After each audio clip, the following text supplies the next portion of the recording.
반갑습니다. 오늘도 말씀으로 시작합시다. 예, 성경 말씀은 요한복음 17장 4절 5절입니다. 읽어드리겠습니다. 아버지께서 내게 하라고 주신 일을 내가 이루어 아버지를 이 세상에서 영화롭게 하였사오니 아버지여, 창세전에 내가 아버지와 함께 가졌던 영화로서 지금도 아버지와 함께 나를 영화롭게 하옵소서. 아멘. 아버지 하나님이 하라고 주신 일을 이루어서 아버지 하나님을 영화롭게 하신답니다. 그렇게 했고 또 할 거란 겁니다.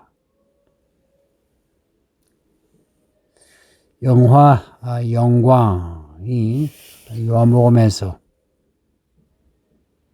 중요한 의미로 나오는데 그 단어의 사전적인 의미보다는 예수님이 말씀하시려는 그 문맥의 의미를 더하셔야 합니다. 이 단어만이 아니라 성경의 단어들은 사전적인 의미보다 문맥적인 의미를 더 중시해야 합니다. 왜냐?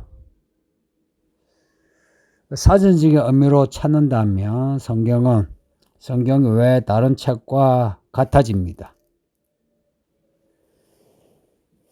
실제 많은 사람이 그런 오류에 빠집니다.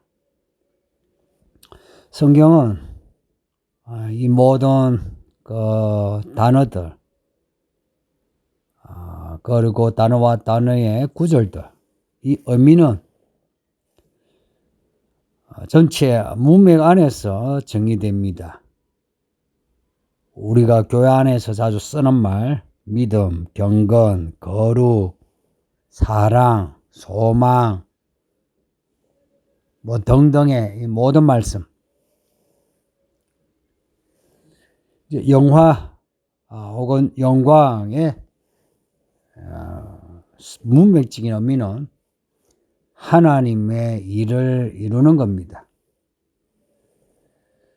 내게 하라고 주신 일을 내가 이루어 아버지를 영화롭게 하였사오니, 요 문맥의 의미는 구약에서부터 내내 반복됩니다. 어떻게 하나님이 영광을 받으시나? 제사상을 크게 차려서 사람들 보고 하나님이 이렇게 크시다, 그렇게 하면 영화를 받으시나? 아니면은 뭐든지 잘 돼가지고 사람들에게 하나님이 이렇게 하셨는데 해서 하나님을 영화롭게 하는가? 그렇지 않다는 겁니다. 하나님이 하신 말씀 혹은 가지신 계획을 이루심으로 하나님은 영광을 받으십니다. 고로 하나님의 말씀 밖에, 그 밖에는 하나님이 영광을 받으실 게 없습니다. 오직 하나님은 말씀하신 걸 이루심으로. 왜 그러냐? 하나님의 말씀이 완벽하고 완전하기 때문에 그렇습니다. 다른 것이 필요 없습니다. 나는 나다 하시는 하나님이시거든요. 그 하나님이 뭘 가장 기뻐하시나? 원하지도 않고 시키지도 않은 일을 하는 걸 좋아하시나? 사람은 그럴지라도 하나님은 좋아하지 않으십니다. 하나님을 넘어서며 싫어하십니다. 저주하십니다. 이 말씀에 하나라도 더하면 재앙이 더하리라. 이 말씀에 하나라도 제하면 생명나무에서 제버리라.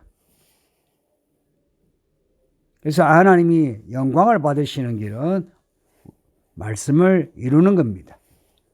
우리가 하나님을 영화롭게 한다 할 때는 우리가 하나님의 말씀을 이루는 종이 되는 겁니다. 일꾼이 되는 거예요. 그러니까 하나님의 대심은 말씀을 이루시는 거기에 있다는 거. 이거는 하나님이 취하신 태도입니다. 우리가 가지고 있는 하나님에 대한 그런 생각하고 달라요. 그러니까 하나님의 대심은 말씀에 있다, 언약에 있다, 그 성취에 있다는 걸 잊지 마세요. 어디서? 하늘에서? 아니고요. 땅에서예요. 그래서 우리가 살았을 때에 이때만 구원의 기회가 있습니다. 하늘에서는 아니에요. 이미 하나님의 뜻이 이루어졌어요. 땅에서 하나님의 말씀을 이루는 겁니다. 창세기에서 요한계시록의 이야기는 전부 그런 이야기예요.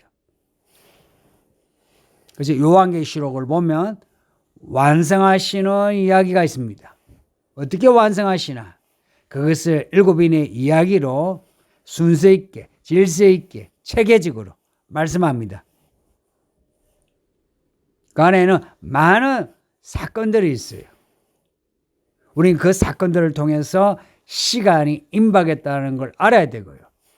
그래서 우리가 보내는 시간을 잘 보내야 합니다. 시간입니다. 예수님이 아버지께서 주신 일을 어떻게 이루셨는지, 특히 요한복음에서는 이 시간과 관련해서 우리에게 강조하는 바가 많습니다. 예수님은 그때에 민감하셨고 때를 포착하셨다는 겁니다. 그래서 때를 따라 움직이셨어요. 때를 따라 일을 하셨습니다. 때를 따라 말씀하셨어요. 그때에 죽으셨어요. 그래서 말씀하신 그때에 부활하시고, 우리가 이 살아가면서 하루하루 보내잖아요. 2020년 12월 17일 날짜를 이야기하죠. 이 날짜가 무슨 날짜인지 아십니까? 하나님의 때입니다. 뭔가 하나님의 일이 일어나야 할 때입니다. 그때에 그 일을 해야 될 사람이 하지 않을 때 저주가 있어요. 믿음으로 산다는 것은 그날 그때에 해야 할 일을 하는 겁니다. 예수님이 얼마나 시간에 예민하셨고 그리고 하나님의 일에 집중하셨는지를 아셔야 돼요. 그래서 예수님에게서 믿음으로 사는 법을 배워야 합니다. 배우셔야 합니다. 저도 배워요. 여러분도 배우세요. 배워야 합니다. 교회 오래 다닌다고, 여러분이 헌금 좀 한다고, 교회 일 좀 한다고, 집사고 장로고 목사라고 해서가 아니고 배워야 합니다. 특히 나이 든 사람들 배우세요. 아버지 안에 거하는 법을 배우시고 말씀을 행하는 법을 배우세요. 예수님이 어떻게 말씀을 이루셨나? 스스로 자신을 비우고 버리고 사람이 되시어 내려오셨어. 그리고 어릴 때부터 성장하면서 아버지 하나님을 찾으시고 말씀에 순종하는 걸 배우셨습니다. 잘하셨어요. 그래서 때가 되어 예언대로 사람들에게 나타나셔서 복음을 전하시는데, 그 복음을 전하시는 그 모든 이야기도 예언대로 하셨습니다. 그래서 말씀에 순종하시는 예수님을 볼 수 있어요.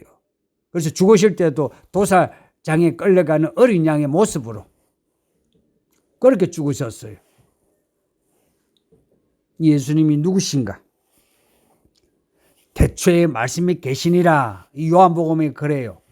태초에 하나님이 계시니라. 태초에 하나님이 천지를 창조하시니라. 우리가 있기 전에, 지구가 있기 전에 예수님이 계셨어요. 아버지 하나님과 함께 계셨어요. 하나님의 그 영화, 완벽하고 완전한 그 영화, 영광을 가지고 계셨어요. 하나도 부족하지 않으세요. 더 이상 필요한 게 없는 분이에요. 그런데 사람이 되셨어요. 왜냐? 사람이요. 아담과 하와가 사람됨을 잃어버리기 때문에 그렇습니다. 하나님의 사람됨을 잃어버리고 마귀의 자녀가 되어 하나님의 저주를 받게 되니까 하나님이 이들을 사랑하셔서 하나님의 아들이 피조물이 되신 겁니다. 그래서 성경에는 마치 예수님이 하나님이 아니시고 피조물인 것처럼 그렇게 묘사되는 내용이 있습니다. 왜 그러냐? 예수님이 피조물이라서가 아니라 하나님의 아들 하나님이신데도 불구하고 하나님을 더 영화롭게 하기 위해서 어떻게? 죄인이 우리를 구원하심으로 하나님의 그 사랑의 계획을 이루심으로 하나님을 영화롭게 하는 겁니다. 사랑은요, 모든 게 갖춰져도 사랑할 수 있는 거예요. 더 이상 부족한 게 없는데도 사랑하는 겁니다. 아버지 하나님은 모든 것을 가졌음에도, 모든 것을 할 수 있음에도, 모든 것을 이룰 수 있음에도 마치 우리가 없으면 안 되시는 것처럼 죽기까지 우리를 구원하신 겁니다. 그래서 많은 사람이 하나님 앞에 거들먹거려요. 뭐 자기가 없으면 교회가 뭐가 안 되는 것처럼, 자기가 없으면 하나님이 섭섭해 하시는 것처럼. 맞죠? 섭섭해 하시죠. 마음 아파하시죠. 그게 하나님이 부족해서가 아니고요. 영화가 혹은 하나님의 능력이, 하나님의 기쁨이 부족해서 아니고요. 우리를 사랑하셔서 그런 거예요. 우리를 사랑하셔서 그렇게 우리에게 관심하시고 택하시고 세우시고 이끄시고 도우시고 이루시는데, 근데 마치 하나님에게 뭔가 부족해서 우리를 부르신 것처럼 이렇게 거들먹거리면 안 되죠. 그 사랑에 뜨겁게 반응해야죠. 그래서 하나님의 사랑을 아는 사람은 평생 처음 사랑하는 것처럼 뜨겁게 하나님을 사랑합니다. 이 예수님의 말씀을 읽고 듣고 그 말씀을 순종해요. 요한계시록에 나오는 예수님의 모습을 생각해 보세요. 어린 양으로 나와요. 신기하죠? 만왕의 왕이시 예수님이 어린 양이에요. 그 손에 못자국이 있고요. 배에 못자국이 있고 창에 찔린 자국이 있고요. 그 흔적을 가지고 우리에게 들이대십니다. 내가 너를 위하여 이렇게 기꺼이 죽어노라. 그 예수를 우리가 믿고 있어요. 그 손을, 그 발을, 그 배의 창자국을 우리가 믿음으로 볼 수 있어야 되고요.